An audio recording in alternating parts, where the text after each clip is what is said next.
നമസ്കാരം, കൊട്ടാരക്കര മീഡിയയിലേക്ക് സ്വാഗതം. തൊഴിലാളികളെ അടിമകളാക്കുന്ന നീക്കവുമായി എത്തുകയാണ് ആന്ധ്രാപ്രദേശ് സർക്കാർ. തൊഴിൽ സമയം കൂട്ടി ആന്ധ്രാപ്രദേശ് സർക്കാർ തൊഴിൽ ചട്ടങ്ങളിൽ മാറ്റം വരുത്താൻ ഒരുങ്ങുകയാണ്. കുറഞ്ഞ ജോലി സമയം 10 മണിക്കൂറാക്കും. നിക്ഷേപങ്ങൾ ആകർഷിക്കാനും ഈസ് ഓഫ് ഡൂയിങ് ബിസിനസിനും വേണ്ടിയാണെന്നാണ് വിശദീകരണം. പരമാവധി 9 മണിക്കൂർ വരെ ജോലി സമയം എന്ന നിയമമാണ് ചന്ദ്രബാബു നായിഡു സർക്കാർ 10 മണിക്കൂറാക്കി കൂട്ടുന്നത്. 2032ഓടെ ആന്ധ്രാപ്രദേശിനെ $120 ബില്യൺ എക്കണോമി സംസ്ഥാനമാക്കി മാറ്റുമെന്ന് മുഖ്യമന്ത്രി ചന്ദ്രബാബു നായിഡു പ്രഖ്യാപിച്ചിരുന്നു.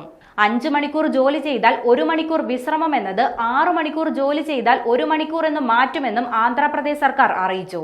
ചട്ടം മാറ്റാനുള്ള നിർദ്ദേശത്തിന് സംസ്ഥാന മന്ത്രിസഭ അംഗീകാരം നൽകുകയും ചെയ്തു.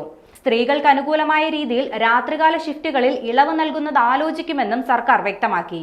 കൂടുതൽ ജോലി ചെയ്താൽ കൂടുതൽ സമ്പാദിക്കാമെന്ന് മന്ത്രിസഭാ തീരുമാനം വിശദീകരിച്ച് മന്ത്രി കെ പാർത്ഥസാരഥി പറഞ്ഞു.